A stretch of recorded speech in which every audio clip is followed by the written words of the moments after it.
बिस्मिल्लाहिर्रहमानिर्रहीम। अस्सलाम वालेकुम नाज़रीन, प्रोग्राम सिटी 10 में मैं हूं आपकी मेज़बान अना यूसुफ। उम्मीद है कि आप सब लोग ठीक ठाक होंगे। आज के प्रोग्राम का आगाज़ कर लेते हैं जी। प्रोग्राम में आपके लिए हमने एज़ यूजुअल ख़बरें भी रखी हैं, कुछ सेगमेंट्स भी रखे हैं, अपने मेहमानों को भी मदऊ किया है। एक स्पेशल मैसेज जिससे हम आज के शो का आगाज़ करेंगे वो ये है कि जी छोटी छोटी चीज़ें हमें अपनी पर्सनालिटी के बारे में देखनी चाहिए, गौर व फिक्र करना चाहिए। और सम टाइम बहुत सारी छोटी चीज़ों से हम अगर अपने आप से ये प्रॉमिस कर लेंगे हमने अपनी ये वाली आदत ठीक करनी है तो हम बहुत सारी चीज़ों को चेंज कर सकते हैं। सच बोलना एक ऐसी आदत है जी कि अगर आप हमेशा से कोशिश करें कि छोटी छोटी चीज़ों पर सच बोलें, ऑल्दो आपको कभी ना कभी सिचुएशन को संभालने के लिए, मैनेज करने के लिए, मेंटेन करने के लिए झूठ बोलना भी पड़ जाता है, लेकिन आदतन झूठ बोलना बहुत ज़्यादा बुरी बात है। और घर में अगर बड़े ये प्रैक्टिस करें तो खुद ब खुद बच्चों की एक नेचर, एक हैबिट डेवलप हो जाती है। इसलिए कोशिश करें कि ख़ास तौर पर घर में अपने बच्चों के साथ छोटी छोटी बातों पर सच बोलें। जब हम कहते हैं कि जी आप कह दें कि मैं घर पे नहीं हूँ और बच्चों को कह दें कि जी अम्मा भी काम कर रही हैं, अगर अब्बा का फ़ोन आया, तो ये चीज़ें कहीं ना कहीं आपके बच्चों की हैबिट डेवलप करती रहती हैं, बच्चों की आदत वैसी हो जाती है। हम इन चीज़ों पर गौर नहीं करते, नतीजतन क्या होता है कि आपके बच्चे झूठ बोलना सीख जाते हैं। तो कोशिश कीजिए छोटी छोटी चीज़ों पर नज़र रखें, इसी से ही आपके बच्चों की तरबियत जो है वो आगे चलकर होती है और बच्चों की एक हैबिट डेवलप हो जाती है। तो नाज़रीन, आज के प्रोग्राम में हमने कुछ मौजूदा सूरत हाल की बात करनी है और बहुत देर बाद एक बार फिर से पूरे मुल्क की अगर हम बात करें तो 100 केसेस रिपोर्ट हो चुके हैं, अमवात हुई हैं और केसेस जो हैं वो 1000 से ज़्यादा रिपोर्ट हुए हैं। तो हम अंदाज़ा कर सकते हैं कि कोविड की सूरत हाल किस तरह से बिगड़ती चली जा रही है। और नतीजतन जैसे शहर के मुल्क के दूसरे इलाकों में, इस्लामाबाद में लॉकडाउन को सख्त किया जा रहा है, कराची में किया जा रहा है, अगर आप चाहते हैं कि लाहौर में ये हालात ना हो तो प्लीज़ एहतियात कीजिए। एहतियात के अलावा इसका हल कोई नहीं। वैक्सीनेशन का दौरानिया भी, टाइम फ्रेम भी सेकंड डोज का कम किया गया है, वो डिटेल में आगे चल के हम आपसे डिस्कस ज़रूर करेंगे। सबसे पहले चलते हैं आज के मौसम की तरफ।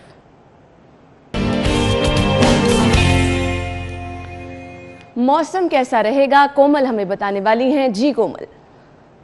जी बिल्कुल अन्ना, शहरी लाहौर के मौसम के हवाले से बात की जाए तो आज सूरज जो है वो तेवर दिखा रहा है, जिसकी वजह से सूरज का पारा हाई होता हुआ भी दिखाई दिया है। मौजूदा दर्जा हरारत के हवाले से बात की जाए तो आज सबसे ज़्यादा दर्जा हरारत जो है वो रिकॉर्ड किया जा रहा है। सूरज का पारा हाई होने की वजह से दर्जा हरारत 34 डिग्री तक जा पहुँचा है, जबकि हवा में नमी का तनासब जो है वो 51% और हवा की रफ्तार ओवरऑल लाहौर में 11 किलोमीटर फी घंटे के हिसाब से रिकॉर्ड की जा रही है।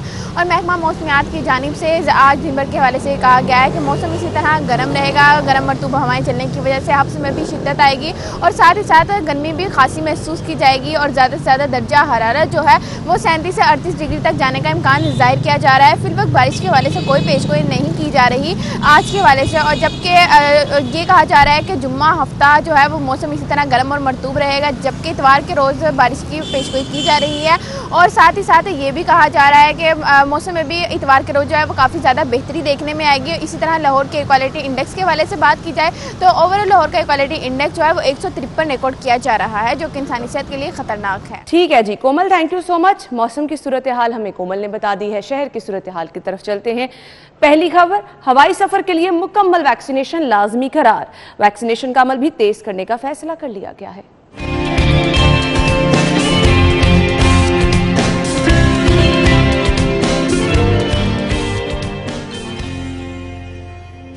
शहर की सिक्योरिटी दांव पर लग गई। नंबर प्लेट्स की शिनाख्त वाले कैमरे नाकारा हो चुके हैं।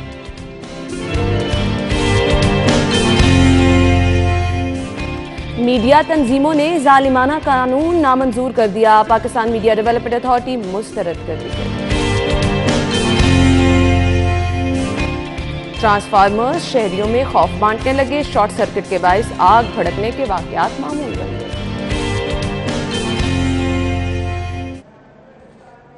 टॉप स्टोरीज आप जान चुके हैं। आज की खबरों को हम डिटेल में डिस्कस करेंगे। स्टूडियो में हमारे साथ हमारे senior reporter, assignment editor Aamir Raza Khan साहब मौजूद हैं। अस्सलाम वालेकुम आमिर। वालेकुम अस्सलाम। क्या हाल चाल है आप? अल्लाह करम, शुक्र। आज आप खासे जल्दी जल्दी में आए हैं।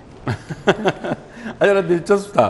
और वो ड्राइवर के लेट होने की वजह से ऊबर कराई, और ऊबर में वो आप जो गपशप लगाते हैं ना लोगों के साथ, तो बहुत सारी चीज़ें वाह होती हैं। मतलब ऐसी ऐसी एक नई चीज़ मुझे आज मिली। हाँ। ओला डॉग के नाम से। अच्छा। नया नाम है, आपके लिए भी होगा। बिल्कुल। और मैं तो आपसे भी कहूँगा कि उनको बुलाएं, वो आपको फैसिलिटेट करते हैं मरीज़ को। अच्छा। लोग फैसिलिटेट करते हैं डॉक्टर को, वो मरीज़ को, और आप टेस्ट कराएं तब भी उसमें परसेंटेज है।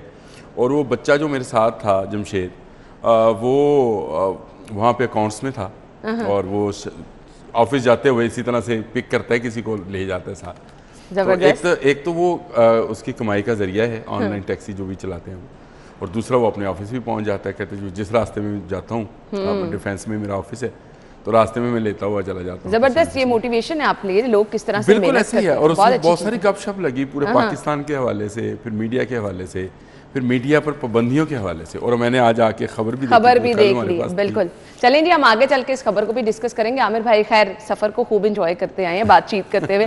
पहली खबर की तरफ चलते हैं जी। मौजूदा कोरोना की सूरत हाल पहले आपके साथ शेयर कर लेते हैं। केसेस में रोज़ बरोज़ इजाफा हो रहा है, और उसको लेकर हवाई सफ़र के लिए मुकम्मल वैक्सीनेशन को लाजमी करार दिया गया है। पहली और दूसरी डोज का वक्फा भी अब कम कर दिया गया। आमिर भाई, ये जो केसेस बढ़े हैं, इस पर जो हम हुकूमत हिकमत अमली देख रहे हैं, मुझे अब लगता है कि हम कुछ स्लो डिसीजन ले रहे हैं, ऐसा है या नहीं? नहीं। अच्छा, गवर्नमेंट पहले दिन से ही इस डिसीजन मेकिंग में बहुत ज़बरदस्त थी, और उसने जो डिसीजन लिए मैं उसके हक में था।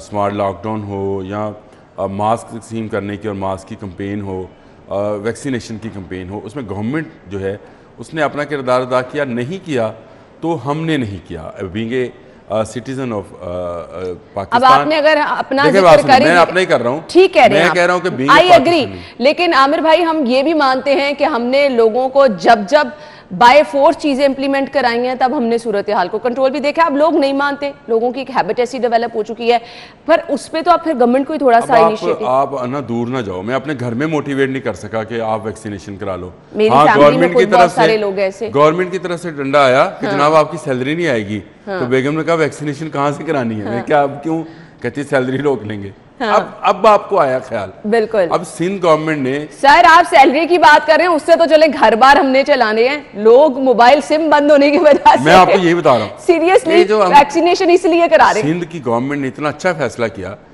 उन्होंने कहा सिम बंद कर देंगे, तो रश लग गया, लाइनें लग गई। जहाँ पे भी ऐसे ही होना चाहिए। ये हम लोग आराम से बात सुनने के आदी नहीं है। आपके कमिश्नर लाहौर जगह जगह मास्क तकसीम कर रहे हैं, लोगों को मोटिवेट कर रहे हैं, बता रहे हैं। दैट इज माय पॉइंट ना, कि थोड़ा सा सख्त हो जाना चाहिए हुकूमत को भी, है ना। ये आप बात ठीक कह रहे हैं कि सख्त हो जाए। आप भी इनकी सिम बंद कर दें, पंजाब वालों की भी सिमें बंद करें, ताकि ये वैक्सीनेशन तो कराएं, और वैक्सीनेशन कराएंगे तो बचेंगे। और हम नॉर्मल, जिन्होंने वैक्सीनेशन नहीं कराई, जिनकी सिम बंद हो जाएगी, आमिर भाई वो आपकी बात पे गुस्सा कर रही हूँ। नहीं, आपने तो करा लिया, मुझे पता है 100% हो गई वैक्सीनेशन। ठीक है, बंद कर दो जी सिमें सबकी। ऐसा करें, वो जिन हस्बैंड वाइफ की लड़ाई होती होगी, वो तो सुकून से बैठ जाएंगे, सिम बंद हो गई। नहीं, अभी तो बहुत सारे मामला और हैं। देखें, पेंशनर्स जो हैं, सबसे पहले गवर्नमेंट को पेंशन्स बंद करनी चाहिए थी, क्योंकि ये वो लोग हैं जो 60 साल से ज़ायद उम्र के हैं, और आपके जो जितने अमवात हैं उसमें से आप अगर रेशो निकालें तो आप देखेंगे कि उसमें बुजुर्ग लोग ज़्यादा शामिल हैं। बिल्कुल। और अगर आप पेंशन बंद कर देंगे तो सबसे पहले तो वो लोग जो पेंशनर्स हैं और बुजुर्ग हैं जो कि वैक्सीनेशन कराने के हक में नहीं हैं, वो निकलेंगे और वैक्सीनेशन कराएंगे। ये गवर्नमेंट ने अभी तक नहीं किया है। हमने टीचर्स के बारे में कहा, हमने सैलरी पर्सन के बारे में कहा, डिपार्टमेंट्स को लिखा, अदारों को कहा, और सबकी जहाँ वैक्सीनेशन हो गई, लेकिन हमने बुजुर्गों का ख्याल नहीं किया, उनकी वैक्सीनेशन अच्छा, उसके लिए जी आपने कहा था कि कैंपेन शुरू की जाएगी, मोबाइल आप जो है वो गाड़ियों का इस्तेमाल करेंगे जो कि मुख्तलिफ इलाकों में यूसीज में जाके इंश्योर करेगी। ये वो चीज़ें हैं जो मैं कह रही हूँ कि थोड़ा सा गवर्नमेंट लेटर टाइमली ये चीज़ें होनी चाहिए। हमारे बुजुर्ग शहरियों को इतना कम अज़ कम फैसिलिटेट किया जाए कि या तो मुतल्लिका इलाकों में यूसीज की सतह पर कैंप्स लगाए जाएँ और लोगों को मोटिवेट किया जाए। आज भी है 1116 पे आप करें तो आप उम्र बताएं अपनी 60 साल से ऊपर है तो आपको घर पे आके वैक्सीनेशन बस आपने लगवानी। हाँ, मैं वही कह रही हूँ ना, आपने अपने आप को तैयार रखना है। ये बड़ा मसला है। पेंशन बंद करें ताकि पेंशनर्स लगवाएं और उसके बाद आप मुख्तलिफ हीले बहानों से ये बंद करते चले जाएं। आपने बहुत अच्छी बात अभी जब इंट्रो दे रही थी तो आपने कहा फ़ज़ाई सफ़र जो है और ट्रेन का सफ़र भी नहीं हो सकेगा। ये बहुत अच्छे इकदाम हैं। बस का सफ़र भी नहीं होना चाहिए। देर आयत दुरुस्त आयत जिसको मैं कहूँगी जी। बिल्कुल 10 सितंबर से हवाई सफ़र के लिए मुकम्मल वैक्सीनेशन लाजमी है। आमिर भाई, ये अंदरून और बैरून मुल्क दोनों? मैं अभी कराची से होके आया हूँ जी। आपको पता है कराची में हमारा सिटी 21 आया है जी, माशाल्लाह, और बड़ी धूम से आया। और कराची का सबसे पहला मेट्रोपॉलिटन चैनल है। इससे पहले वहाँ पे जो चैनल थे वो बिल्कुल मुकामी सतह के थे। 21 आया और उसने बिल्कुल वहाँ पे ऐसा काम शुरू कर दिया। तो मैं वहीं पे था मुख्तसरन ये, और मैंने जब फ़ज़ाई सफ़र का किया तो उन्होंने सर्टिफिकेट मांगा, जाते हुए लाहौर से भी और आते हुए भी उन्होंने सर्टिफिकेट चेक किया तो मुझे बोर्डिंग पास दिया। तो इसका मतलब ये इम्प्लीमेंटेशन शुरू हो चुकी है इसकी। अब ट्रेन का, रेलवे का सफ़र है, और हमारे जो हैं आज हम उस पर भी चेक करेंगे कि क्या वाकई पैसेंजर से सर्टिफिकेट चेक किया जा रहा है। ये छोटी छोटी चीज़ें हैं। इसी तरह से अब बहुत आसान है, मैं कमिश्नर साहब से कहूँगा कि जितने आपके ये बसों के अड्डे हैं अब वहाँ पे भी लोग तैनात करें जो वैक्सीनेशन सर्टिफिकेट चेक करें, उसके बाद टिकट जो है जारी किया जाए। अच्छा जी, एक इंतहाई अफसोसनाक सूरत हाल है आमिर भाई। मैं तो यही कह सकती हूँ कि पता नहीं ये लोग, ये माफिया है, ये लोग पैसे बटोरने इंसानी ज़िंदगियों की। अब जिन्होंने वैक्सीनेशन नहीं लगाई उनको भी वैक्सीनेशन सर्टिफिकेट जो है वो देने का इंकशाफ हो रहा है। अब मुझे ये बता दें, ये डाटा एंट्री जो करते हैं या जिनके रिस्पॉन्सिबिलिटी कैसे? मैंने आपसे पहले कहा था ये जिम्मेदारी हमारी है, गवर्नमेंट की नहीं। अब करते क्या हैं, ये बड़ी दिलचस्प खबर है। करते ये हैं कि गए, डाटा एंट्री कराई अपनी, उससे सर्टिफिकेट लिया वैक्सीन लगवाने का, और पतली गली से होके निकल गए। रश का फायदा उठाते हुए, राष्ट्रीय फायदा उठाते हुए आप दूसरे दरवाजे से बाहर निकल गए। आमिर में मैंने तो ये भी सुना था कि बाकायदा पैसे लिए जा रहे हैं। नहीं, पैसों का मामला देखें वो अलग, मैं उस पर इल्जाम नहीं लगाता किसी पे, लेकिन ये हम लोग जो हैं, अच्छा पैसे भी देते तो हम ही देते हैं ना, ऐसे ही है। चले ये भी आगे, लेते भी हम हैं, देते भी हम हैं, तो फिर हम हैं। और रिश्वत लेने वाला और देने वाला दोनों जहन्नमी जो हैं वो इसी माशरे में मौजूद है। अल्लाह ताला रहम करे, आप एक पैसे भी दे रहे हैं, वैक्सीनेशन नहीं करा रहे, झूठा सर्टिफिकेट बना रहे हैं, खुदा ना खास्ता अगर आप सफ़र कर रहे हैं और आप वायरस का शिकार हो जाते हैं तो आप सोचें कि आप अपने साथ कितनी ज्यादती कर रहे हैं, अपने बच्चों के साथ कितनी ज्यादती कर रहे हैं, उनको कैसे धोखा देंगे आप।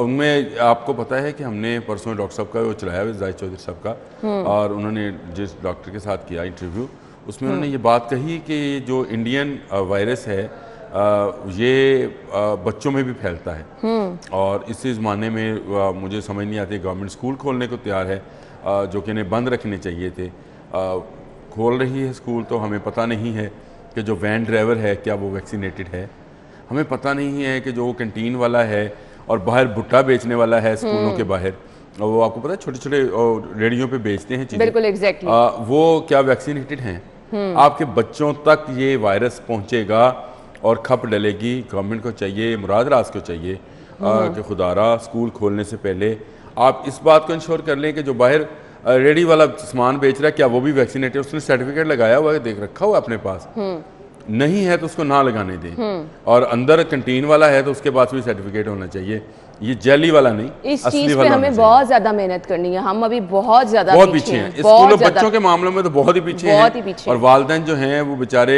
मैं समझ रहा हूँ कि उनका कोई सुनने वाला नहीं है। मैंने रिपोर्ट्स जरूर देखी हैं जो हमने ही चलाई चैनल्स पे, बाकी चैनल्स भी इस पर होश हैं। मैं समझता हूँ ये हम गुनाह कर रहे हैं कि अपने बच्चों को वायरस की तरफ धकेल रहे हैं ज़बरदस्ती, और वो स्कूल जाएंगे वायरस लेके घर आएंगे, और अगर उनको कुछ हुआ तो ये जिम्मेदार जो है ये ना गवर्नमेंट होगी, गवर्नमेंट को ये सोचना चाहिए। बिल्कुल आपने सही कहा जी। नाज़रीन, हम अगली खबर की तरफ भी जाएंगे, खबर को वाइंड अप करते हैं, तो प्लीज़ अपनी रिस्पॉन्सिबिलिटी समझिए और वैक्सीनेशन ज़रूर कराइए, एहतियात ज़रूर कीजिए। हम लोग आदी हो गए, सिम बंद हो जाएगी तो हम वैक्सीनेशन करा लेंगे, लेकिन अपनी ज़िंदगी के बारे में सोच के हम वैक्सीनेशन नहीं कराएंगे। ये असल में वाकई ही रवैये हमारे लोगों के हैं।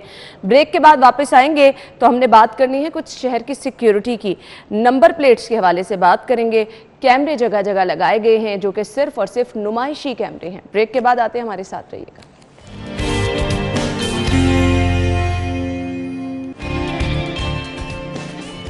Welcome back. अगली खबर की तरफ बढ़ते हैं। इशारों, शहर की सिक्योरिटी जो है वो दाव पर लग गई है। इशारों पर लगे 355 में से 215 कैमरे खराब हैं। आमिर भाई, I am really very sorry, security की बात हो रही है, लेकिन मैं कह रही हूँ अच्छा हुआ है।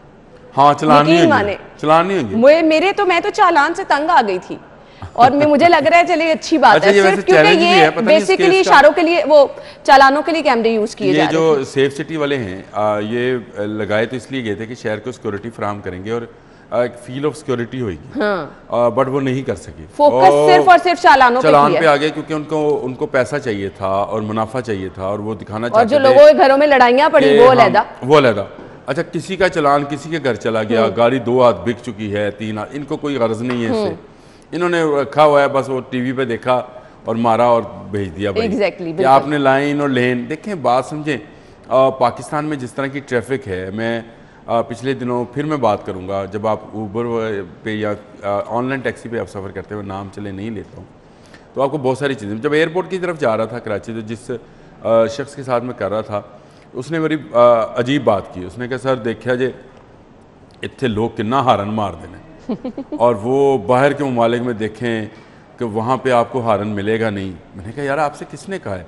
अगर एक शहर के अंदर सिर्फ न्यूयॉर्क या लंदन के अंदर 42 लाख मोटरसाइकिल और चिंगची रक्षा और रक्षे रजिस्टर्ड कर दिए जाएं, तो ये गोरे हारन क्या एक दूसरे को मारना शुरू हो जाए। बिल्कुल आपने सही कहा। वहाँ सिर्फ कारें और बसें हैं, उनके लिए एक सिस्टम है। हाँ। अब मुझे बताएं, यहाँ मोटरसाइकिल को बचाते हुए भी हम पब्लिक ट्रांसपोर्ट इतनी मुनज़्ज़म है कि जिस तरह हमारे यहाँ रश इतने। मेरे साथ वाकया पेश आया, ड्राइवर मेरे साथ था, एक मोटरसाइकिल को बचाते हुए उस बेचारे ने चलती गाड़ी को जरा साइड पे किया तो चलान आ गया कि जी उसको बचा, अब मार देते उसको आपके चलान से बचने के लिए। आपने उसकी तस्वीर भेज दी कि ये देखें जी ये सेंटर लाइन को जो है ये क्रॉस कर रही है, इस लाइन में अपनी लाइन पे इसका पहिया नहीं है, उस पर चलान आ गया 300 रुपये का।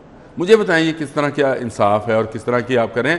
ये चैलेंज्ड है सिग्नल्स पे, बात कहीं की कहीं चली जाएगी, बट ये हाई कोर्ट में चैलेंज है। आज मैं मलिक अशरफ साहब से जरूर कहूंगा कि इस केस का क्या बना, अपडेट इस पर दे। बिल्कुल ऐसे कैसे ही आप टीवी पे बैठ के इस बात का अंदाजा कर सकते हैं कि ये गलती पे है या नहीं गलती पे है।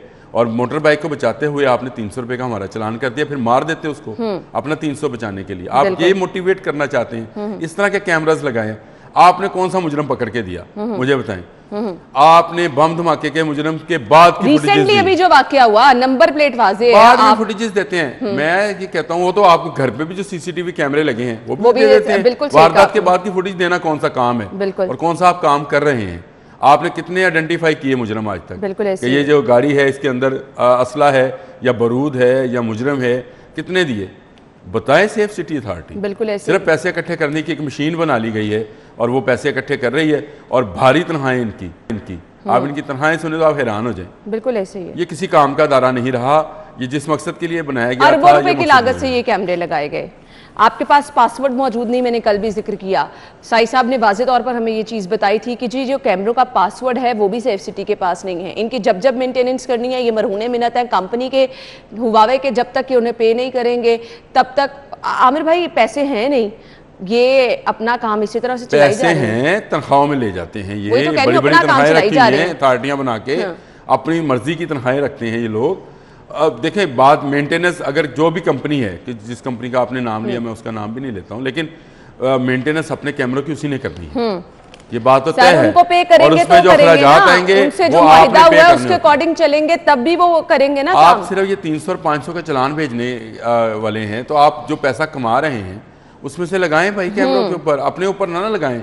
आपने कितने PROs रखे हुए हैं, कितने आपने, और अब रेडियो चैनल चल रहा है जी, फलां चैनल चल रहा है जी, पैगामात चल रहे हैं, ये तशहीर आ गई जी, इसकी सेफ सिटी अथॉरिटी की जश्न आज़ादी की तशहीर आ गई, ईद की तशहीर। आप इस काम के लिए थे, आप मुजरमों को पकड़ने के लिए थे, आप शहर को महफूज बनाने के लिए थे, आप नारा लेकर आए थे जुर्म के खिलाफ थे, आप पैसा कमाने वाले बन गए, आप लोगों के चलान करने वाले बन गए। आपको यकीन माने अभी तक इन्होंने पैसों का ज़िया किया है। जो ये पैगाम चल रहे थे, लगाए थे मुख्तलिफ रोड्स पर कि आपने सेफ, वो सब LEDs, सब चीज़ें जो हैं वो ख़राब हो चुकी हैं।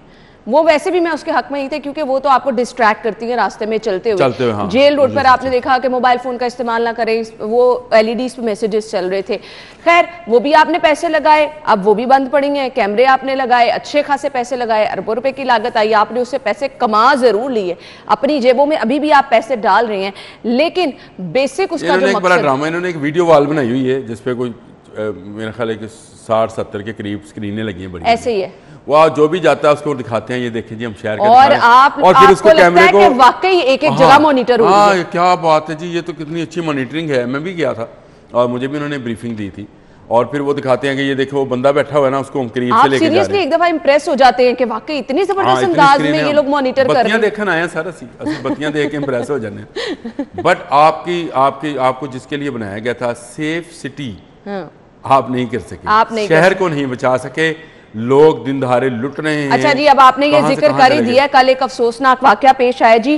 पीएएफ कॉलोनी है जहां पर बुजुर्ग शहरी जो है घर की दहलीज पर कत्ल कर दिया गया। डाकू ने 15 लाख रुपए लूट लिए। घर की दहलीज पर यह वाकया पेश आया। इसकी डिटेल में जाते हैं, मुझे ब्रेक का कहा जा रहा है, ब्रेक के बाद वापस आएंगे। सीसीटीवी है वो भी आपके साथ शेयर करेंगे, हमारे साथ ही रहिएगा।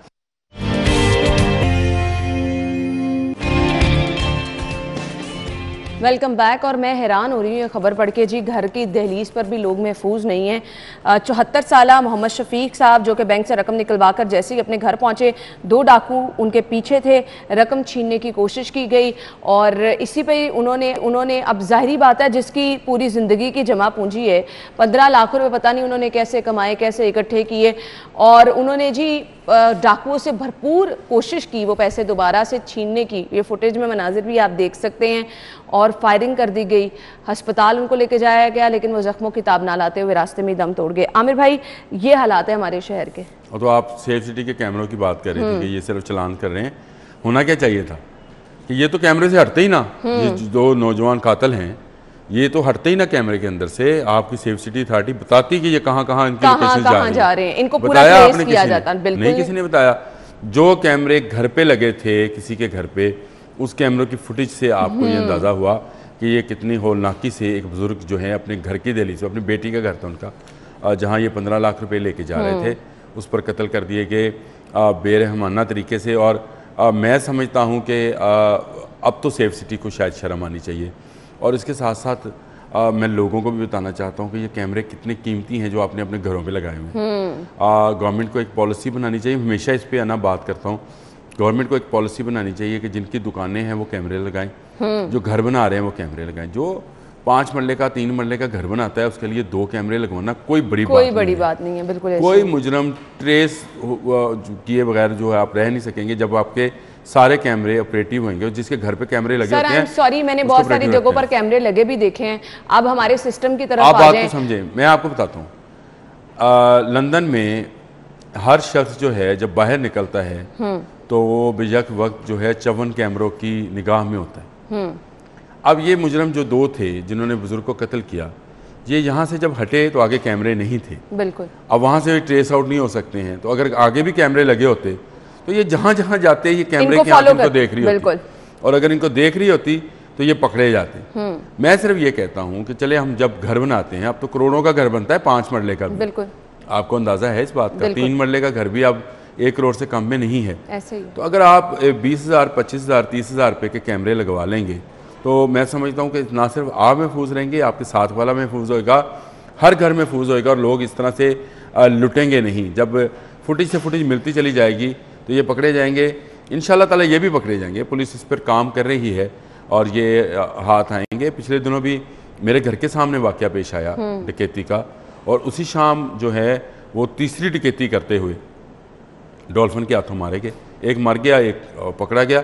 तो ये पुलिस अपना काम करेगी, इनको पकड़ेगी, लेकिन बीइंग ए सिटीजन जो है लेकिन हमें अपनी जिस तरह से पुलिस काम कर रही है, हमारे शहर में वारदातों की शरह बहुत ज्यादा है। दिन दिहाड़े हो रही हैं, शाम के औकात में हो रही हैं, कुछ ज्यादा ही हो गई है। पता नहीं, समझ नहीं आती कि डाकुओं को पता चल गया है कि शायद यहाँ पे शायद पुलिस है नहीं, लेकिन पुलिस अपना काम भी करती नजर आती है।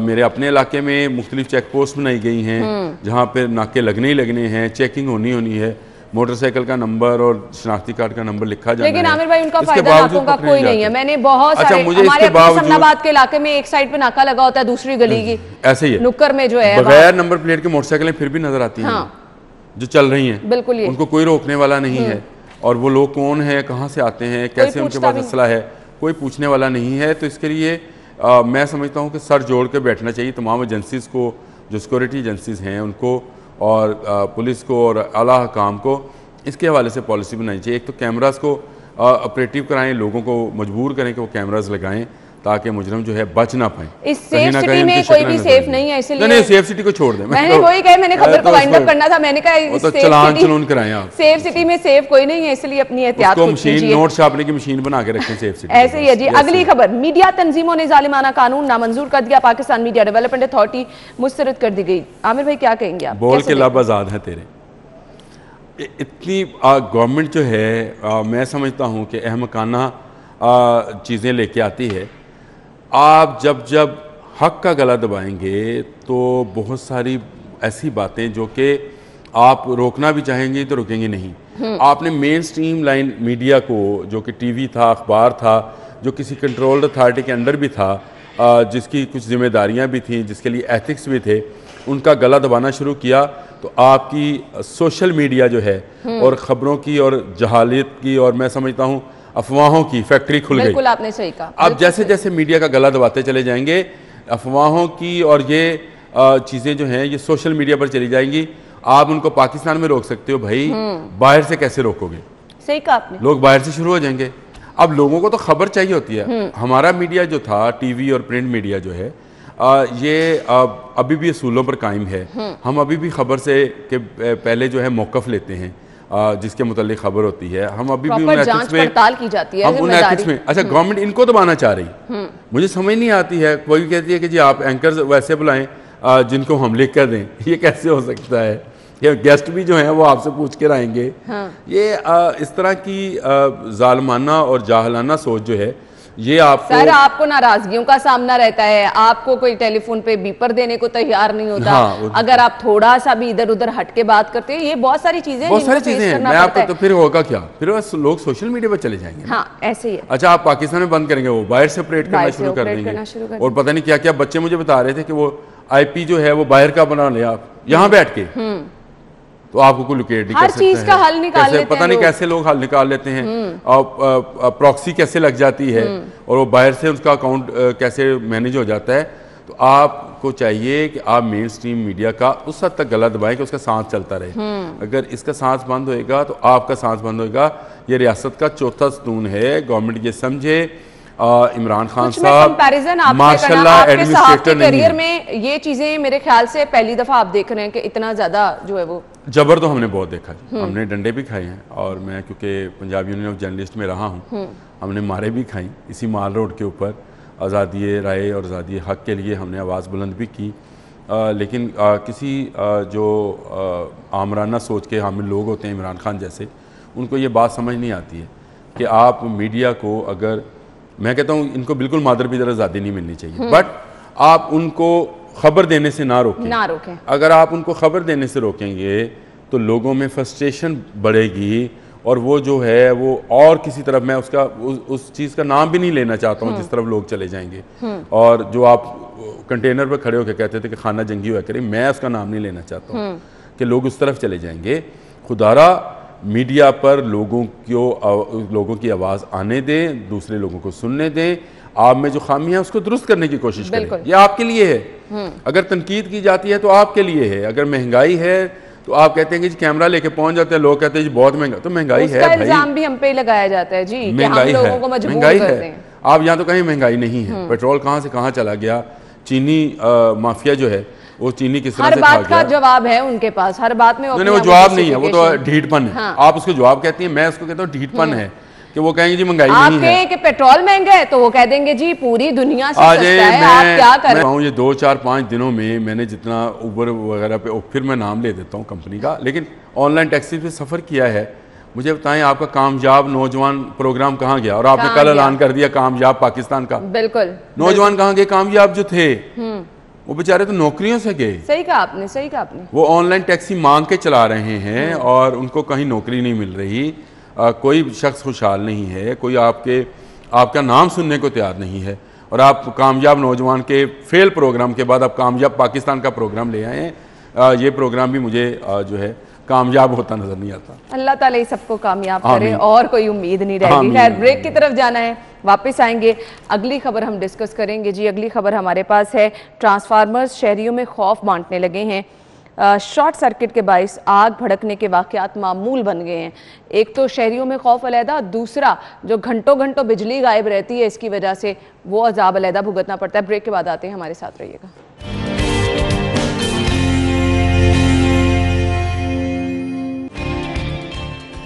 एक बार फिर से आपको खुशामदीद कहेंगे। ट्रांसफार्मर्स के जलने के हवाले से खबरें हैं, शहरियों में खौफ बांटने लगे हैं। बहुत सारे हमने देखा जी, इससे अफसोसनाक वाक़यात भी हुए, लेकिन जो घंटों लाइट की बंदिश है उसका अज़ाब भी भुगतना पड़ता है। आमिर भाई, कौन रिस्पॉन्सिबल है इसका? शायद सिप्रा साहब ने एक दफ़ा ये भी खबर दी थी कि SOPs की खिलाफ वर्जी करते हुए जब ट्रांसफार्मर्स की खरीदारी की जाती है, सब स्टैंडर्ड चीज़ें खरीदी जाती हैं। असल मसला ये है, पूरा माफिया मुलव्वस है। पूरा माफिया मुलव्वस होता है। और लेस्को हो या कोई भी कंपनी हो, जो डिस्ट्रीब्यूशन कंपनियां हैं, उनमें ये परचेजिंग माफिया जो है ये सारी नाकस चीज़ें ख़रीदता है। और बेचने वाली कंपनियां जो हैं वो भी नाकस हैं। पहले 2-1 कंपनियां थी जो कि ये बनाती थी ट्रांसफार्मर, लेकिन जब इसमें नज़र आया कि इसमें पैसा बहुत है तो उसमें बहुत सारी कंपनियां ऐसी भी आ गई जो देखने में या रजिस्टर्ड होने में तो बहुत अच्छी लगती हैं जब उनके चीज़ें पड़ी जाती हैं, लेकिन असल में वो नाकस मटीरियल के साथ नाकस चीज़ बना के देती हैं।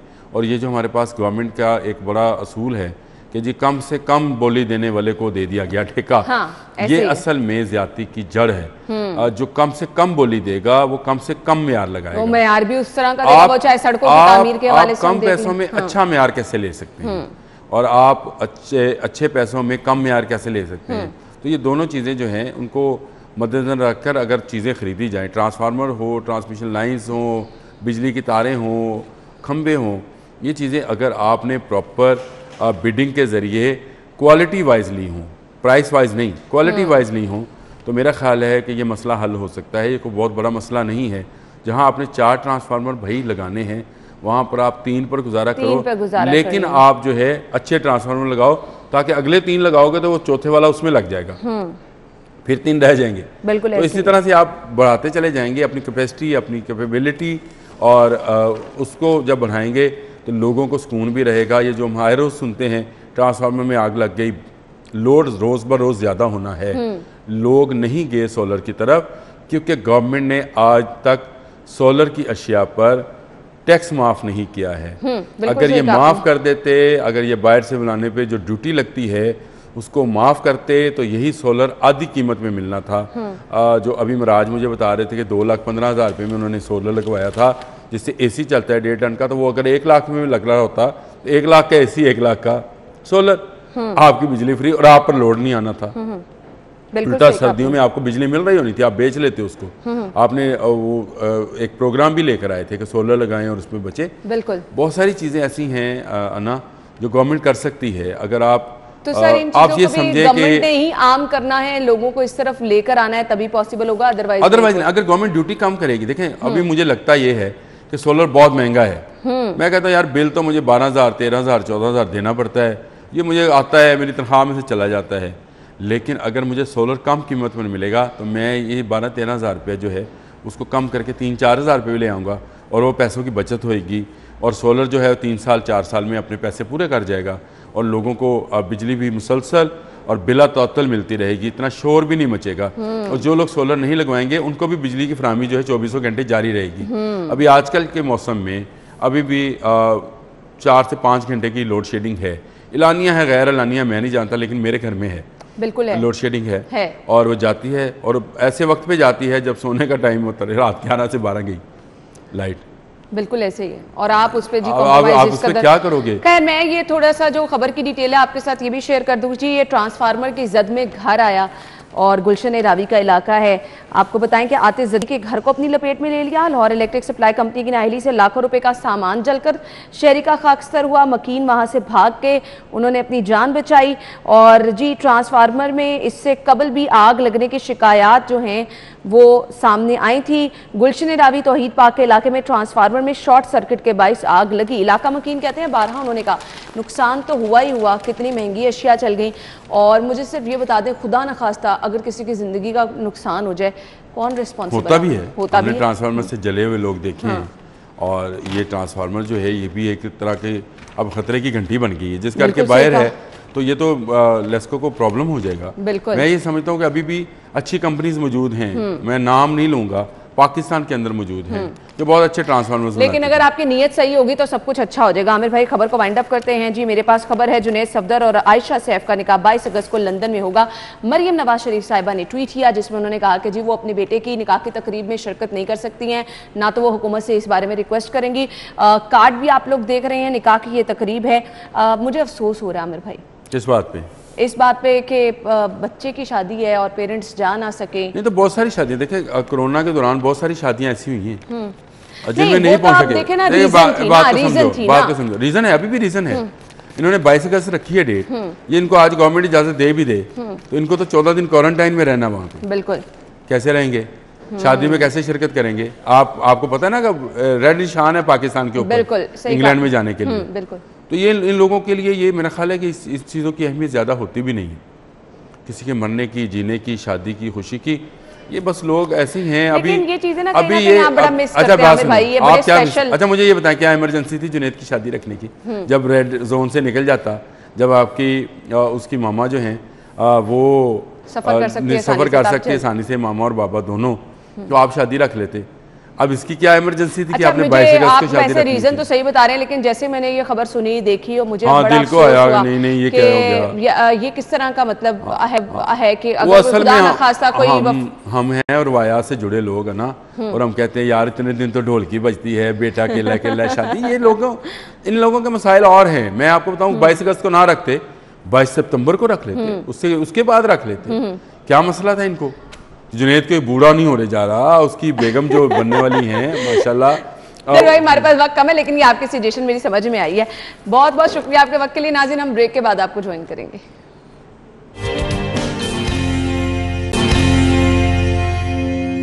स्टूडियो में आपको एक बार फिर से खुशामदीद कहेंगे। नाज़रीन, प्रोग्राम के इस हिस्से में हम बात करने वाले हैं, जैसा कि आज हमने अपने शो में भी डिस्कस किया। आमिर भाई कह रहे थे कि जी बिजली की आनिया जानिया, गैर इलानिया लोड शेडिंग, उस पर बिजली का हर रोज़ तकरीबन जो है हर 15 दिन बाद महंगा होना, शहरी इससे बहुत ज़्यादा परेशान हैं। और फिर विफाक की जानिब से गुज़िश्ता दिनों हमने आपके साथ खबर भी शेयर की थी कि घरेलू सारिफिन पर बिजली के बिलों पर जो है सब्सिडी ख़त्म करने का फ़ैसला किया गया है। एक के बाद एक वो जो है वो सारिफिन पर डाला जा रहा है, और उस पर हम दावा ये देखते हैं कि जी इनाफ बिजली भी मौजूद है, शहरियों के घरों में बिजली नहीं आ रही।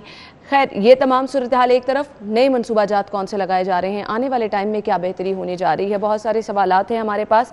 हमारे मेहमान जो स्टूडियो में हमारे साथ मौजूद है, तारुफ कराना चाहूँगी वज़ीर तवानाई पंजाब डॉक्टर मोहम्मद अख्तर मलिक साहब ने हमें ज्वाइन किया है। अस्सलाम वालेकुम जी। वालेकुम सलाम। क्या हाल चले आप? जी अल्हम्दुलिल्लाह। Thank you so much sir, बहुत बहुत शुक्रिया आपके वक्त के लिए। सबसे पहले तो मैं आपसे जानना चाहूँगी, लोग बड़े नाला हैं, लोग परेशान भी हैं, भारी भरकम बिल भी अदा करने पड़ते हैं, बिजली भी नहीं आ रही है, और उस पर फिर हर रोज़ ट्रांसफार्मर जलने के वाक़यात, ट्रिपिंग के वाक़यात।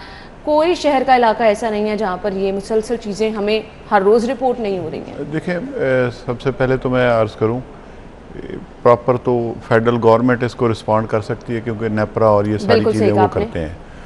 जो चीज़ें मेरे इल्म में है मैं बताता हूँ कि ये जो सारे बिजली की प्राइसेस हैं, एक एक चीज़ हमें लिखी हुई मिली है, जो इनके कंट्रैक्ट्स हैं।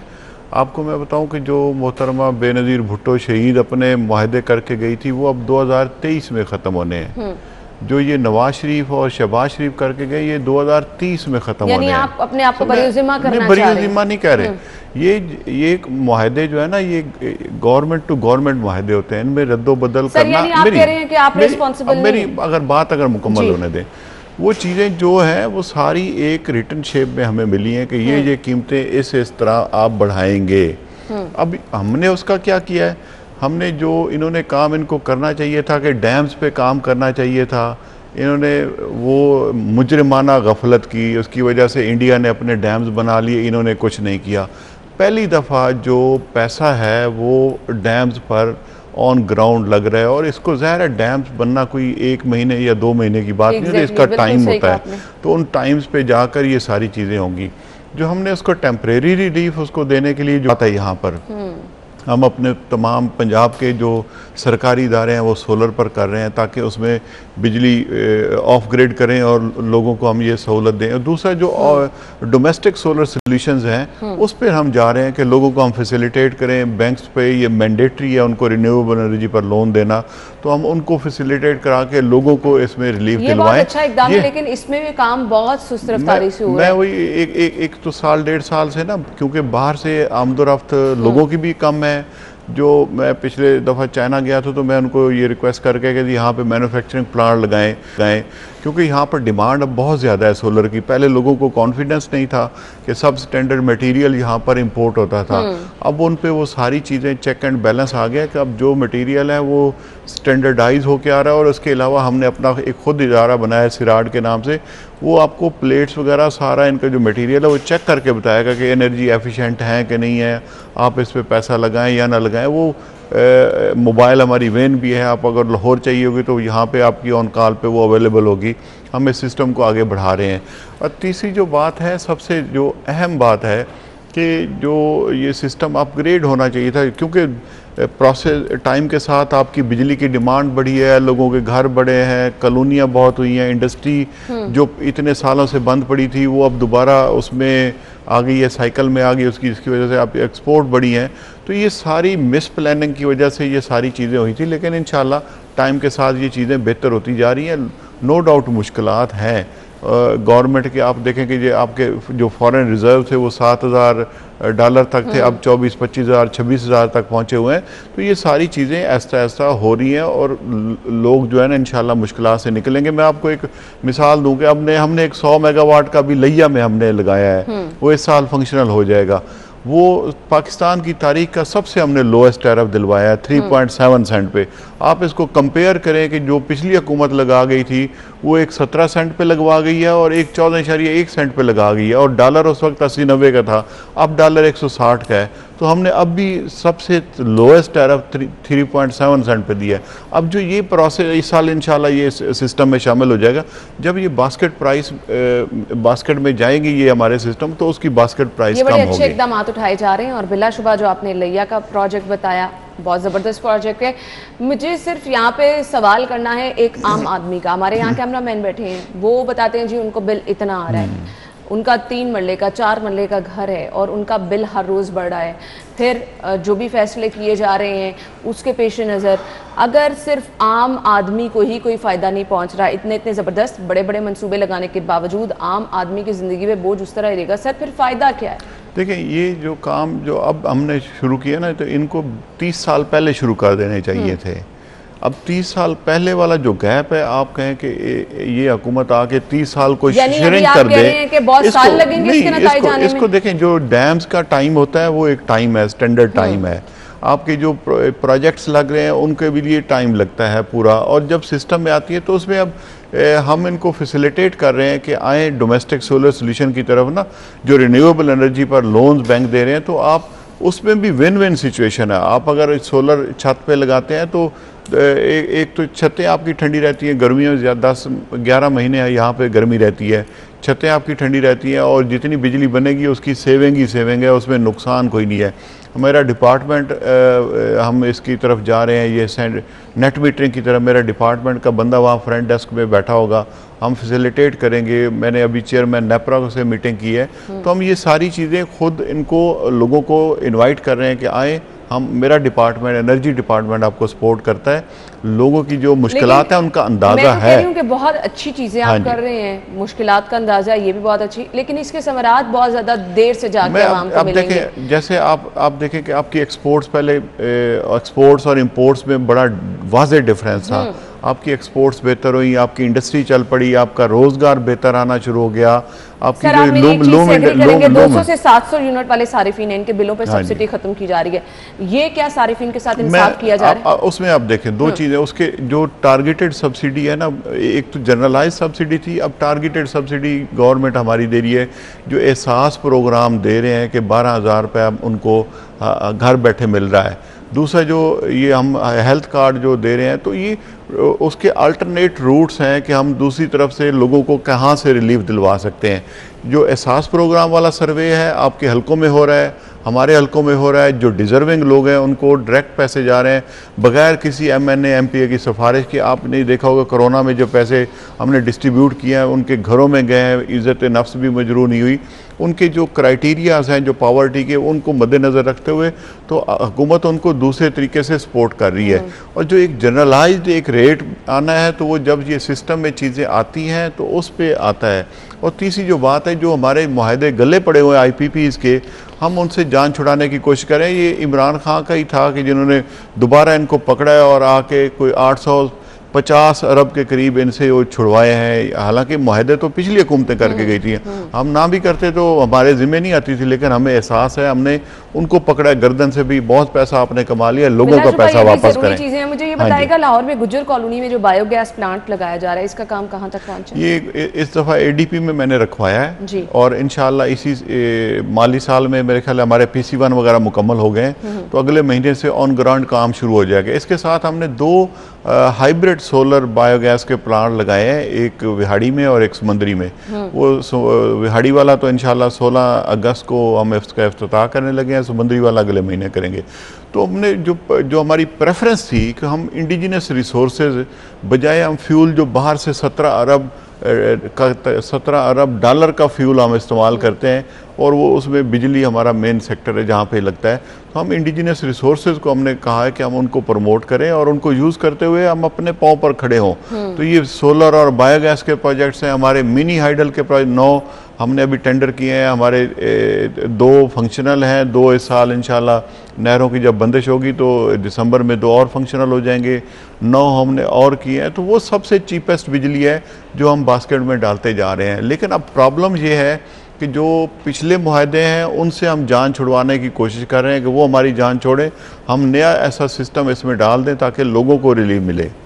ठीक है जी, हम गुफ्तगू का सिलसिला आगे बढ़ाएंगे। हमारे मेहमान हमारे साथ मौजूद हैं।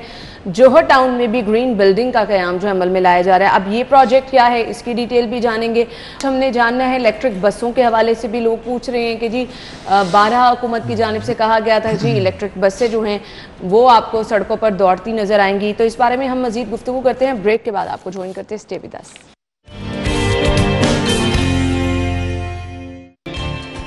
स्टूडियो में आपको एक बार फिर से खुश आमदीद कहेंगे। वज़ीर तवानाई अरशद मलिक साहब हमारे साथ स्टूडियो में मौजूद हैं, और सॉरी जी हमारे साथ डॉक्टर मोहम्मद अख्तर मलिक साहब मौजूद हैं। गुफ्तगू का सिलसिला हम आगे बढ़ा रहे हैं जी, और हम पूछने वाले हैं जौहर टाउन में जो 8 मंजिला ग्रीन बिल्डिंग का प्रोग्राम है, ये असल में है क्या, इससे आवाम को किस तरह से फ़ायदा होगा? सर क्या कहेंगे? ये 8 स्टोरी बिल्डिंग होगी, एनर्जी एफिशिएंट बिल्डिंग होगी, और ये सारी सोलर पे होगी। तो जो अभी हमारे जो एनर्जी डिपार्टमेंट की जो मुख्तलिफ कंपनीज हैं, तकरीबन हम 80 लाख रुपए महीना उनका किराया दे रहे हैं बिल्डिंग्स का। अच्छा। क्योंकि ऑफिसेज नहीं है हमारे पास, जो सेक्रेटेरिएट है उसमें ओवर क्राउडेड है, दफ्तर नहीं है खाली, सारे हमारे सेक्रेटरी बैठने की जगह नहीं है हमारे कंपनी के लोगों की। हमारी 8 स्टोरी बिल्डिंग है, 4 स्टोरी तो हम खुद यूज़ करेंगे, 4 हम रेंट आउट करेंगे, और इंशाल्लाह वो ऐसी state of the art building होगी, टोटल उस पर सोलर पे होगी। और इंशाल्लाह इस साल बड़ी इंटरेस्टिंग चीज़ों से पता चल रही है कि जब आप चलेंगे तभी बिजली कंज्यूम होगी। हाँ बिल्कुल, वो भी सारी उसमें बड़ी state of the art building होगी, और इस हमारा PC1 वगैरह मंजूर हो गया, तो इंशाल्लाह कितना वक्त लगेगा इसको मेरे ख्याल है 2 साल में ये मुकम्मल होनी है, और कोशिश करेंगे हम उसे टाइम से पहले टेन्योर में इंशाल्लाह मुकम्मल करेंगे। इसके अलावा मैं आपको मैडम बताता जाऊँ कि हमारे पास हमने 11,000 प्राइमरी स्कूल अब तक शिफ्ट कर दिए हैं सोलर पे। 4500 स्कूल्स के टेंडर हो चुके हैं, वो भी इंशाल्लाह दिसंबर तक हो जाएंगे। 2400 बेसिक हेल्थ यूनिट जो पंजाब के हैं वो पूरे इंशाल्लाह हमारे नवंबर तक उस पर सोलर पे चले जाएंगे।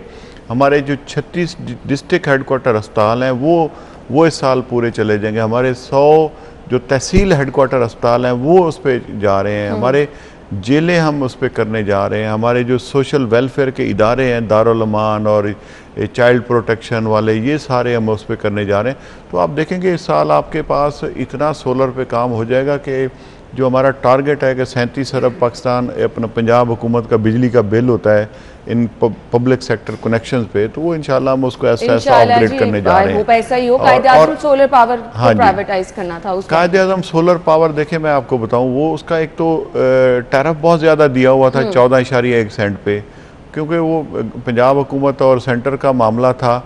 जब मैंने संभाला था तो उसकी जो टोटल इनकम आ रही थी 1 अरब 14 करोड़ के करीब। ठीक है। उससे अगले साल मैंने उसकी बेहतर मैनेज करवाया, 1 अरब 70 करोड़ पर लेकर गया। इस साल हमने उसको 2 अरब 44 करोड़ प्रॉफिट दिया है। उसको मैनेज किया है, उसके खर्चे कम किए हैं, और वो अब हमारा प्रॉफिटेबल इदारा मैंने बनवा दिया है। और सरदार उस्मान बुज़दार साहब ने बड़ा हमें पुश किया है, तो उसको हम अभी सेल करने के लिए वो एक हमारा पायलट प्रोजेक्ट है, हम रखना चाहते हैं। हम उसी को बनाकर आगे जैसे अब लइये वाला किया हमने, तो 3.7 सेंट पे पहले तो ये सारा जो चाइनीज़ कंपनी थी वो करती थी, हमने अपनी पाकिस्तानी कंपनीज को इन्वॉल्व करना चाहिए ताकि पैसा पाकिस्तान में रहे। तो वो इनको अब आगे जा रहे हैं। हमारा 400 मेगावाट का वहाँ पे और प्रोग्राम है, हम उसमें 600 का भावलपुर में वो इंशाल्लाह अब लॉन्च करने लगे हैं। 300 का हमारा चिश्तिया 300 मेगावाट का चिश्तिया में प्रोग्राम है, वो करने लगे हैं। अब इसको सोलर को करने जा रहे हैं और इंशाल्लाह आप देखेंगे कि जैसे जैसे ये हमारे प्रोजेक्ट्स उसमें सिस्टम में शामिल होते जाएंगे, उसकी बास्केट प्राइस बिजली की कम होगी। और इन द मीन वाइल मैं लोगों से ये रिक्वेस्ट करूँगा कि आप बैंक्स को इन्वॉल्व करके अपना सोलर सिस्टम लगवाएं। आपको हमारा डिपार्टमेंट भी सपोर्ट करेगा, बैंक्स भी सपोर्ट करेंगे। उनके लिए मैंडेटरी है 2% उन्होंने जो लोन है वो आपको रिन्यूएबल एनर्जी पर देना ही देना है।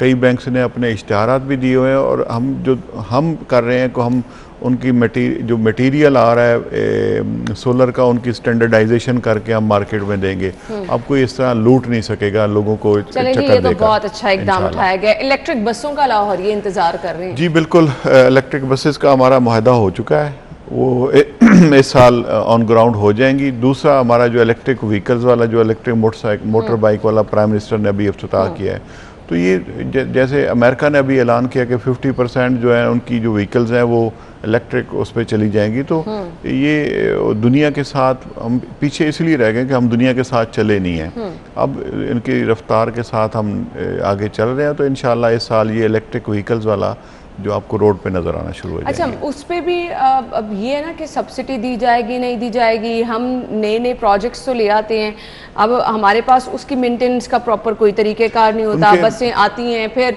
उनके मसाइल इतने ज़्यादा आना शुरू हो जाते हैं। नहीं, अब प्लानिंग के साथ होगा, ऐसा कोई प्रोजेक्ट नहीं करेंगे जिसमें आवाम का पैसा ज़ाया हो।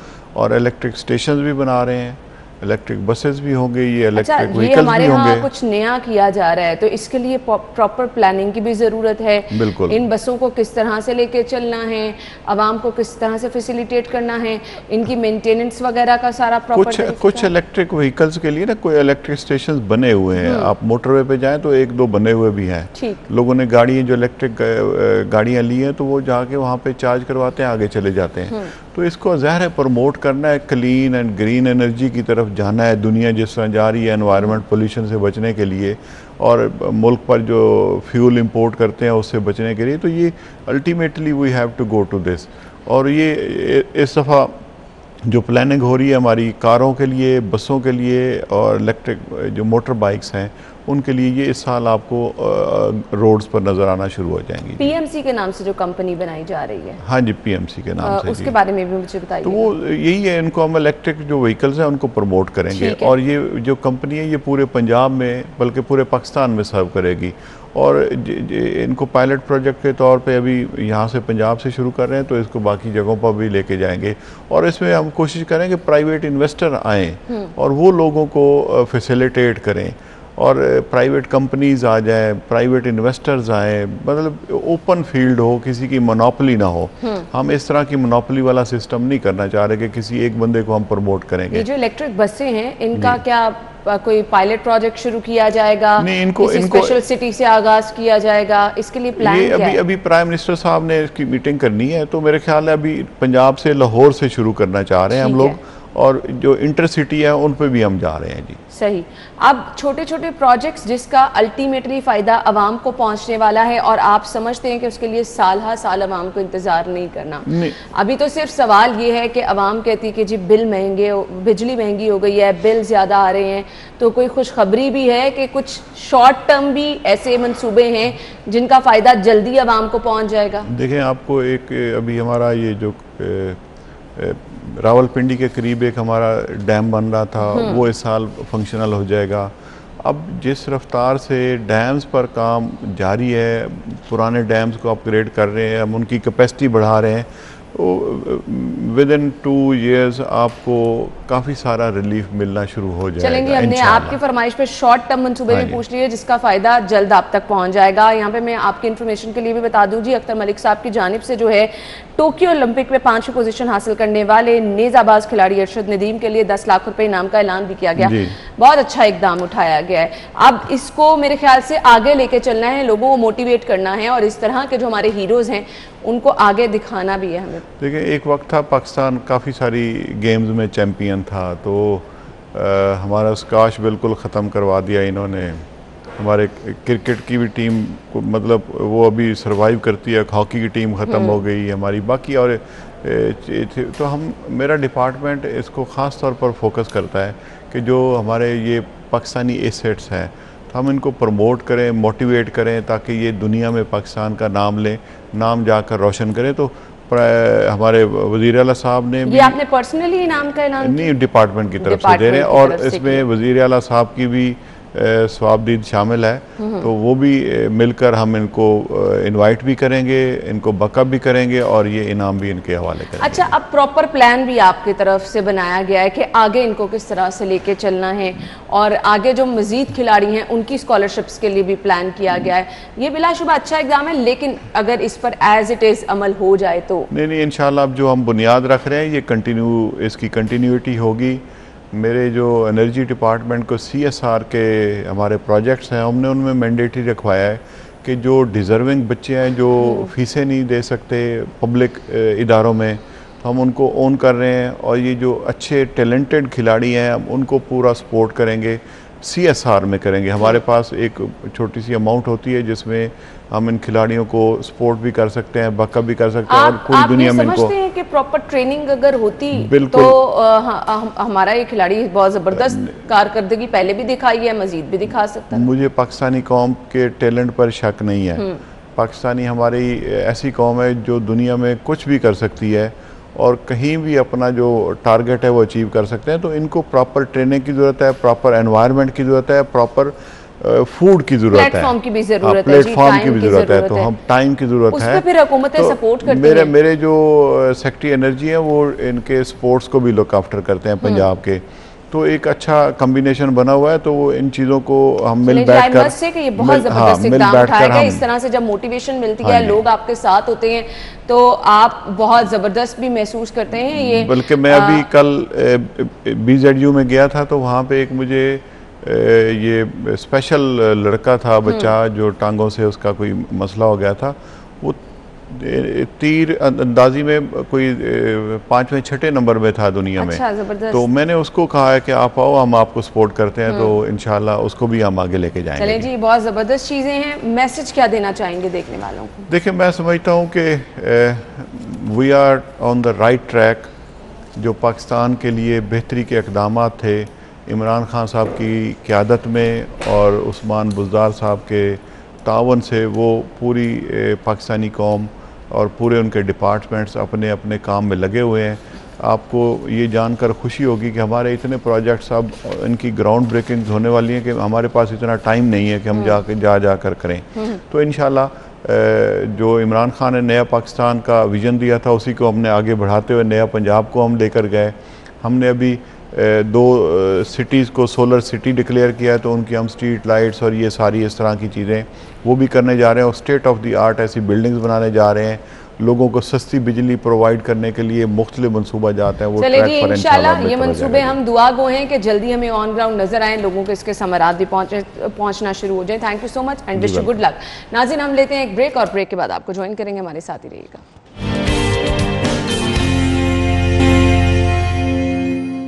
ब्रेक के बाद आपको एक बार फिर से खुशामदीद कहेंगे। प्रोग्राम के इस हिस्से में हम बात करने वाले हैं ऐसे गार्डन के हवाले से। ये मंसूबा कैसा मंसूबा है, किन किन खसूसियात का हामिल है।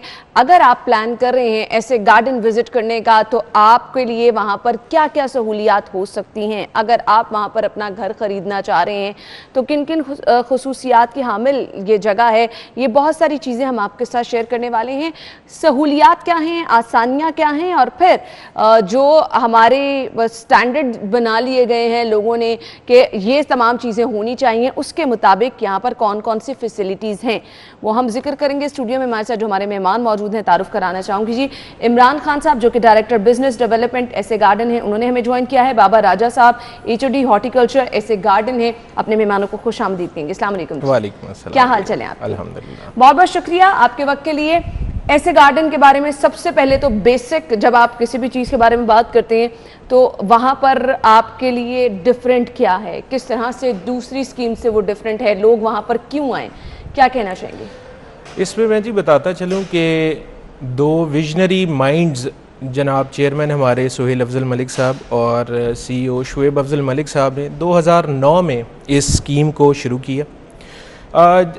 ये तो अब हम देखते हैं कि आजकल की गवर्नमेंट वर्किंग कर रही है लो कॉस्ट हाउसिंग स्कीम्स पे, लेकिन ये जिस तरह आपको पहले बताया कि विजनरी लोग थे, इन्होंने 2009 में ही एक लो कॉस्ट हाउसिंग स्कीम का वो मुतारिफ़ कराया था। और ये जो इलाका है काला शाह काकू का, बेसिकली ये उस दौर में इस तरह डेवलप नहीं था और लोगों का यही सवाल था कि आप लोग इस जगह पे जाके डेवलपमेंट कर रहे हैं, आपका क्या विजन है, आप किस तरह करें।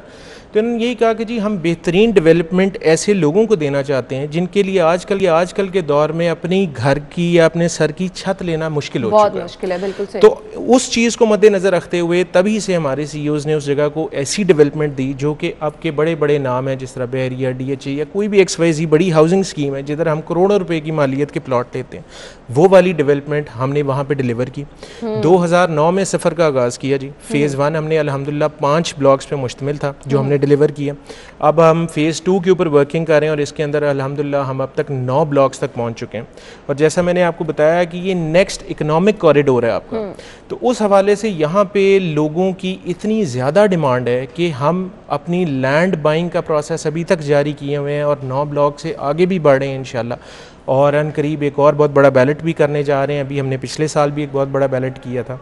तो उसके अंदर ये है कि जी अगर आप ये बात करें कौन सी ऐसी सहूलियात हैं, तो इसमें मैं बताता चलूँ कि सहूलियात तो ऐसी बेशबहा हैं जो किसी भी इंटरनेशनल लेवल की आपको हाउसिंग स्कीम में भी शायद ना मिले। जिस तरह मैं जिक्र करूं कि इसके अंदर रेसिंग ट्रैक की हमने बहुत अच्छी एक फैसिलिटी है जो कि इंशाल्लाह इस विंटर से हम कमर्शियल कर देंगे। ये एसफॉल्ट का 1.7 किलोमीटर्स का ट्रैक होगा जी और 35 to 60 फीट वाइड है ये ट्रैक। इसके अलावा पीछे 3 साल से हमारी रेसिंग एकेडमीज़ हैं और मोटो क्रॉस की हमारी उधर एक प्रॉपर ट्रैक बना हुआ है। इसी तरह quarter mile drag strip race का हमारा बड़ा ज़बरदस्त उधर ट्रैक बना हुआ है जो लोग आते हैं वहाँ पे आके देखते हैं। इसके अलावा राइडिंग क्लब है हमारी। मैं थोड़ा सा ये भी बताता चलूँ कि हमारे जो बोथ द CEOs हैं ये स्पोर्ट्स फैनेटिक्स हैं basically. They really like sports, they are into those sports जिसको शायद गवर्नमेंट लेवल पे नहीं पेजराई मिल रही और उस तरह से नहीं उनको प्रोटोकॉल दिया जा रहा। तो यहाँ पे इन हाउस एथलीट्स तैयार किए जा रहे हैं और हमारी अपनी अल्हम्दुलिल्लाह बास्केटबॉल की नेशनल टीम है। हम इसी तरह स्नूकर में काफ़ी हमने माइलस्टोन्स अचीव किए हैं। हमने इसी तरह MMAs के हमने काफ़ी सारे कराए हैं। हमारी अपनी 3 से 4 रैलीज़ हो चुकी हैं। तो पॉइंट बीइंग कि वो तमाम यहाँ पे फैसिलिटीज़ मौजूद हैं जो एक शायद मिडिल क्लास या लोअर मिडिल क्लास का आदमी सोच भी नहीं सकता कि वो ये स्पोर्ट्स फैसिलिटीज़ अवेल कर सकता है, इस तरह की इम्यूनिटीज़, इस तरह की डेवलपमेंट देख सकता है। तो तमाम चीज़ें ये तो बहुत ज़बरदस्त है। बाबर साहब मैं आपसे जानना चाहूँगी, लो कॉस्ट की बात की जा रही है, अभी जो हालात चल रहे हैं किसी के पास इतना पैसा नहीं है कि वो फौरी तौर पर अपना घर बना सके, प्लॉट खरीद सके, तो लो कॉस्ट को किस तरह से आप डिस्क्राइब करेंगे? अगर कोई इंटरेस्टेड है वहाँ पर घर खरीदने के लिए, प्लॉट खरीदने के लिए, तो आसानी उनके लिए क्या है? इस पे मैं ज़रूर आप बता दीजिएगा। अच्छा, इसमें आपको ये बताता चलूँ ऐड ऑन कि फ़ैसिलिटीज़ क्या मौजूद हैं। जिस तरह मैंने सबसे बड़ी बात आपको पहले बताई थी कि जी लो कॉस्ट के लिए लोगों को क्या सहूलियात हैं। मैंने आपको बताया यहाँ जो एवरेज प्राइसिंग है हमारी वो 3 लाख रुपए पर मरले से लेके 8 लाख रुपए पर मरले तक है। ठीक है। तो अगर आप ये देखें ये एक वो बजट है जिसके अंदर एक तनख्वाहदार तबका भी ईजिली अपने आप को सस्टेन कर सकता है।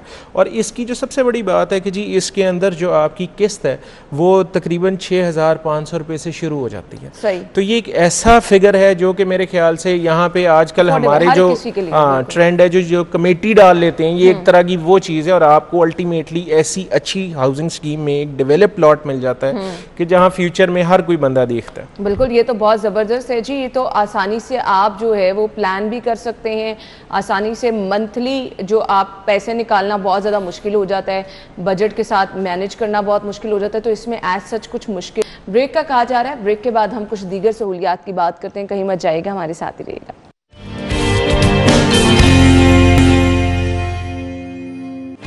ब्रेक के बाद आपको खुश आमदीद कहेंगे। ऐसे ग्रुप क्योंकि मुख्तलिफ शोबों में काम कर रहे हैं, एग्री टूरिज्म के फ़रोग के लिए भी ज़बरदस्त जो है वो काविशें की जा रही हैं। बाबर साहब, क्या क्या कोशिशें की जा रही हैं एग्री टूरिज्म के लिए और ये एग्री टूरिज्म है क्या?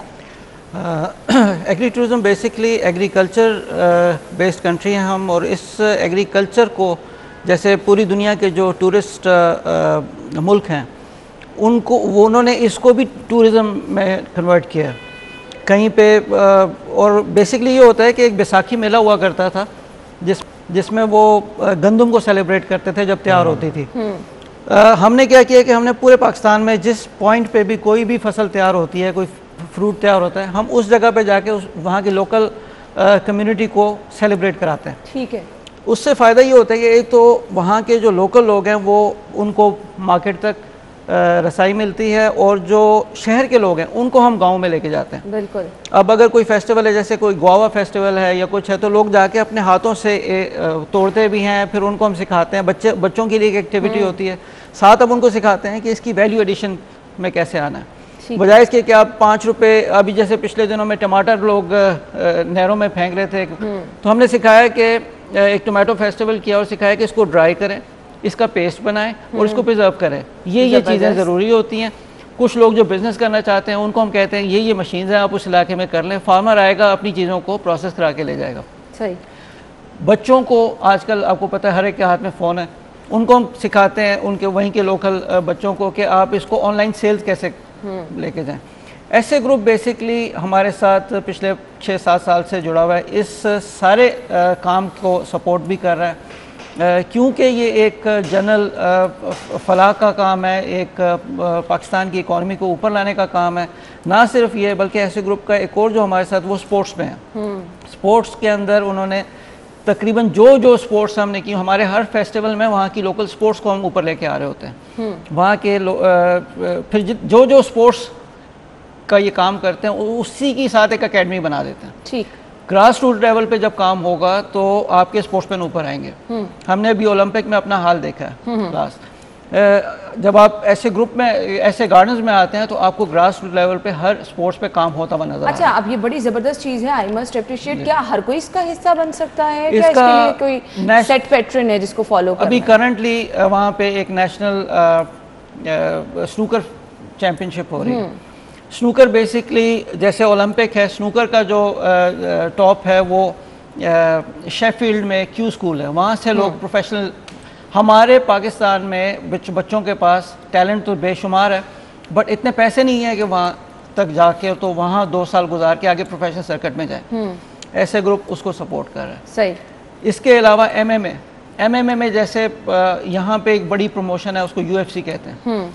मिक्स मार्शल आर्ट में पिछले 15 साल से हम देख रहे हैं लोग काम कर रहे हैं, लेकिन एक बच्चा इस वक्त हमारा UFC में नहीं खेल रहा। बिल्कुल। पाकिस्तान में खेल ही नहीं रहा, जाके जीते तो अलग बात। तो इसमें हमारे पास एक एकेडमी ऐसे ग्रुप ने बना दी, उस पर ग्रास रूट लेवल पे काम शुरू कर दिया गया। जबरदस्त। और हमारा टारगेट है इंशाल्लाह 2 साल में हम UFC के लिए पाकिस्तान से बच्चे देंगे। चलिए जी, ये तो बहुत अच्छी कोशिश की जा रही है। तो इसके अलावा टेंट पैकिंग हो गई, टेंट पैकिंग में भी यही मामला आता है। तो इसलिए हम बड़े मशहूर हैं। आज का जो टोटल प्रोग्राम है, मैं तो शुक्रिया अदा करने के लिए आया हूँ ऐसे ग्रुप का, कि इन्होंने थ्रू आउट ये जितना जर्नी है उसमें इन्होंने हमें एग्रीकल्चर में सपोर्ट किया, इन्होंने हमारे स्पोर्ट्स में सपोर्ट किया, और अब हम ट्रेडिशनल स्पोर्ट्स की तरफ आ रहे हैं, जो हमारे गुल्ली डंडा और कंचे, हमने उनको भी ब्रांड किया। सही। अच्छा इमरान खान साहब, ये एक बड़ा डिफरेंट सा आइडिया था कि एक हाउसिंग स्कीम इस तरह की चीज़ों को भी प्रमोट कर रही है, तो इसकी बेसिक रीज़न क्या थी कि आप खेल की सरगर्मियों को भी साथ लेके चल रहे हैं, लोगों को भी इन्वॉल्व कर रहे हैं, अल्टीमेटली उसका फ़ायदा मुल्क को भी होगा, आवाम को भी होगा। बेशक जी, जिस तरह मैं आपको बताता था जलून जी, यहाँ पे मैंने आपको शुरू में भी मेंशन किया कि हमारे चेयरमैन साहब और CEO साहब दोनों स्पोर्ट्स फैनेटिक्स थे और अभी भी हैं। और उसमें मैं ये ऐड ऑन करता चलूँ कि जी जिस तरह बता रही हैं कि एकदम से किस तरह इनका रुझान गया, हम इस तरह कब तक देखते रहेंगे कि अभी जिस तरह एक रिसेंटली हमने ओलंपिक्स में देखा कि हमारा एक छोटे इलाके से उठ के एक एथलीट ने ऐसी थ्रो करके दिखाई जेवलिन में कि हम सारे हैरान थे और पूरी कौम दुआएं करने लग पड़ी कि जनाब एक उम्मीद हमारी बंद गई। तो ये चीज़ें जब देखते हैं और फिर एंड पे देखें, अगर मैं अभी भी देखूं तो हम किसी भी तरह से, हमारा एथलीट अभी भी इंडिया से कम नहीं था। सिर्फ जो कमी थी वो कोचिंग की थी, ट्रेनिंग की थी, और वो जो up to the mark support होती है उसकी थी। बिल्कुल। तो इस चीज़ को, इसी जो डेफिसिट था, इसको जो हमारी विजनरी जो हमारी लीडरशिप है उसने देखा और उसने कहा कि यार इतने और डिफरेंट चीज़ों में क्यों, why we are stuck with cricket and 2-3 sports only, why not to excel in every part of life. तो इसी चीज़ को विजन रखते हुए इन्होंने हर चीज़ के लिए एकेडमी डेवलप की, और फिर ये नहीं, अपने ही रिसोर्सेज को यूज़ करते हुए इन्होंने पूरे पाकिस्तान के अंदर टूर्नामेंट्स कराए, अपनी टीम टीम्स भेजी कि यार जाओ लोगों को लेके आओ यहाँ पे, ताकि हम उनको ट्रेन और कर जिन सकें। गेम्स का इंतखाब किया वो गेम्स बता रहे हैं कि जो बहुत कम लोग जिसमें जो है पार्टिसिपेट भी करते हैं, तो बड़ी अच्छी चीज़ है कि जी आप उन चीज़ों को भी प्रमोट कर रहे हैं, उन गेम्स को भी आगे लेके चल रहे हैं। अपकमिंग प्रोजेक्ट्स क्या हैं ऐसे ग्रुप के जो कि स्पेशली आवाम की सहूलियात को देखते हुए, आवाम के फ़ायदे को देखते हुए रखे जाएँ? ये जी बहुत अच्छा सवाल है। इसमें मैं आपको फिर यही, जिस तरह शुरू में मैंने आपको बताया कि जी हमने लो कॉस्ट हाउसिंग को पहले दिन ही टारगेट किया हुआ था। अभी तक ये हो रहा था कि हम प्लॉट्स दे रहे थे, बहुत इकोनॉमिकल प्लॉट्स दे रहे थे। अभी रिसेंट में हमारी एक सिस्टर कंसर्न है ऐसे मार्केटिंग, 2017 में वजूद में आई। ऐसे मार्केटिंग ने अपना पहला प्रोजेक्ट लॉन्च किया है ऐसे प्रीमियम होम्स। ठीक है, ये बेसिकली G+2 टाउन हाउसेज हैं, और ये जो सबसे बड़ी बात है इनकी कि ये 4 साल का इसके अंदर पेमेंट प्लान है और 2 साल के अंदर हम पोजेशन दे रहे हैं। अच्छा, इस विसिनिटी का या हमारे इधर के रियल स्टेट का कोई इस तरह सच लॉस डिफाइंड नहीं है, जिसकी वजह से लोग फ्रॉडलेंट एक्टिविटीज़ में बहुत ज़्यादा फंस जाते हैं। लोग अपनी इंस्टॉलमेंट पूरी कर चुके होते हैं, फिर भी उन्हें एंड प्रोडक्ट नहीं मिल रहा होता। बिल्कुल ऐसी इसी चीज़ को मद्देनज़र रखते हुए हमने एक ऐसा फॉर्मूला डिवाइस किया है लोगों के लिए, क्योंकि हमारा एक स्लोगन भी है जी, वादे से पहले डिलीवरी। तो हम वादा जो कर रहे होते हैं इंशाल्लाह उससे पहले ही डिलीवर कर जाते हैं। इस प्रोजेक्ट के अंदर जब हमने अपने CEOs वगैरह के साथ ये चीज़ डिस्कस की, तो उन्होंने यही कहा कि यार come up with such products जिसके अंदर आप जो आपका एंड प्रोडक्ट है वो पहले दे दें और लोगों को रिहाइश दे के पोस्ट पोजेशन पेमेंट प्लान दे दें। ये तो बहुत अच्छी तो चीज़ ये हमारा पहला प्रोजेक्ट है जी ऐसे प्रीमियम होम्स अल्हम्दुलिल्लाह। इसके बाद अनकरीब हम एक हाई राइज के अंदर जा रहे हैं जो कि एक मिक्स यूज़ बिल्डिंग होगी। नीचे हम इंशाल्लाह शॉपिंग मॉल और ऊपर हम सर्विस अपार्टमेंट्स दे रहे हैं जी। ये इंशाल्लाह हम आज से कोई 2-2.5 महीने के बाद इंशाल्लाह इसको भी लॉन्च कर रहे होंगे। तो हम ना सिर्फ हॉरिजेंटल बल्कि हम वर्टिकल बिल्डिंग्स पे भी काफ़ी तेज़ी से आजकल काम कर रहे हैं। और आप देखेंगे कि इस कड़ी के 6-7 प्रोजेक्ट आपको इंशाल्लाह 1-2 साल के अंदर अंदर नज़र आएंगे, जो कि लोगों के लिए बहुत ईजी इंस्टॉलमेंट्स पे और बहुत अच्छी कंस्ट्रक्शन के साथ हम इंशाल्लाह लोगों को डिलीवर करेंगे। बाबर साहब, ये स्पोर्ट्स एक्टिविटी और एग्री टूरिज्म भी क्या इसी तरह साथ साथ चलती रहेगी और इसी तरह से लोगों को इन्वॉल्व किया जाता रहेगा? देखें जी, जिस तरह ऐसे गार्डन ग्रो कर रहे हैं, ऐसे गार्डन की कोशिश है कि ये चीज़ें भी ग्रो करें, उनसे जुड़ी एक्टिविटीज़ भी साथ साथ आगे ग्रो कर रही हैं। अभी हमने एक नेशनल फुटबॉल का फुटसॉल का एक टूर्नामेंट कराया जिसका स्टैंडर्ड किसी भी इंटरनेशनल टूर्नामेंट से कम नहीं था। फुटबॉल में आपको पता है पूरी दुनिया में कितना स्कोप है और पाकिस्तान में कितना कम काम हो रहा था। कुछ सालों से फुटबॉल पे भी हमने काम शुरू कर दिया। तो कहने का मकसद ये है कि जितनी चीज़ें ऐसे गार्डन की ग्रो कर रही हैं, हम भी ऐसे ग्रुप का ही हिस्सा हैं, तो हम भी साथ चलें जी, हम दुआ गो हैं क्योंकि अल्टीमेटली ये आवाम के फ़ायदे के लिए, लोगों के फ़ायदे के लिए हैं और बड़े ज़बरदस्त अंदाज में प्लान की जा रही हैं, तो लोगों को इसका फ़ायदा पहुंचेगा। थैंक यू सो मच, बहुत बहुत शुक्रिया आप लोगों के वक्त के लिए। नाज़रीन, इसी के साथ ही अपना ख्याल रखिएगा, इजाज़त दीजिए, अल्लाह हाफ़िज़।